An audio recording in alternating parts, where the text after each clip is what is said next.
Ho ho ho, c'est Manga Croustillant et aujourd'hui on se retrouve pour le top 24 des séries en cours dans ma Mangatech. Et la 22e place, on va parler d'un manga qui, alors je pense beaucoup ont peut-être même grincé les dents en disant attends ça surclasse Slam Dunk.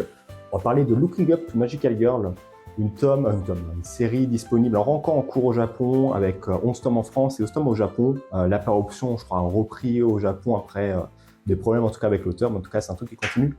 C'est un récit de Magical Girl un peu on va dire avec des kinks un peu bizarres, un peu BDSM, une fille qui est fan de Magical Girl, mais qui va un peu rejoindre, comme on voit avec sa tenue un peu noire, qui va rejoindre, sans faire gaffe, le coin des méchants, et va s'occuper gentiment, essayer d'assouvir ses fantasmes face au vrai Magical Girl, à celle qu'elle respecte.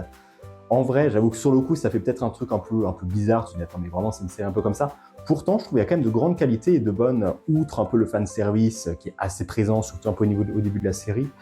Je trouve qu'en fait, la série a quand même aussi quelque chose à raconter, un peu que ce soit déjà les vices, un peu les personnages. On va découvrir un peu l'organisation magnifique, comment ça s'appelle de nouveau? Je ne sais plus, Ethnominia, un truc comme ça.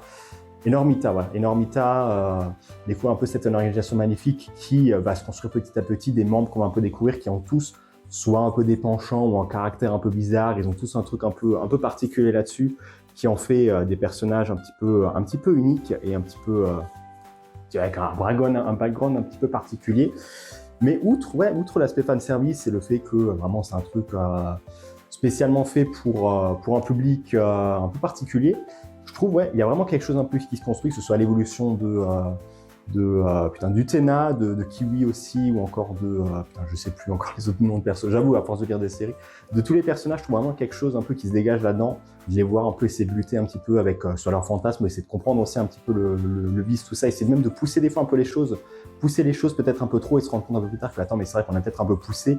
Je pense notamment au dernier tome, la sortie de la série, où vraiment, tu vois, il y a une transformation qui a lieu avec un personnage et même les personnages sont en train de se dire, attends, mais merde, on a peut-être un peu déconné, un peu trop à force de pousser la corde avec ce personnage, peut-être qu'effectivement on a peut-être un peu dépassé les bornes et ça l'a influencé plus qu'on pensait.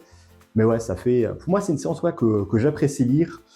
Un peu gênante peut-être par moment, effectivement, mais qui a quand même une histoire de fond qui se creuse et tu te dis, ouais, il y a quand même du potentiel. Et c'est pas vraiment qu'un truc fan service, il y a quand même un fond derrière un petit peu là-dessus avec l'écriture des personnages, le fait qu'il y ait des personnages, t'es fan de quelque chose, tu peux avoir des penchants un petit peu bizarres pour ça, et pourtant c'est quelque chose que tu peux respecter. Les personnages respectent un petit peu les traditions là-dedans, respectent les traditions, respectent le fait de voir voilà, des personnages avec des caractères bizarres. Il n'y a pas forcément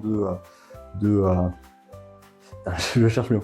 Il n'y a pas de préjugés, voilà, je cherchais pas de préjugés vraiment particuliers par rapport à ça. Tout le monde essaie d'accepter, essaye de pas forcément faire avec, mais voilà, essayer de changer, de mettre un peu les choses de la bonne façon sans mettre des préjugés spéciaux sur les personnages. C'est un truc que j'apprécie en tout cas et qui est plus profond que, attention, il y a des nus, c'est des trucs BDSM, des trucs un peu pour le cul et tout ça. C'est un truc qui sort un petit peu, pas qui sort de l'ordinaire, mais qui pousse un peu la réflexion plus loin que juste quelque chose fait pour plaire à un public masculin. Et toi, t'en penses quoi?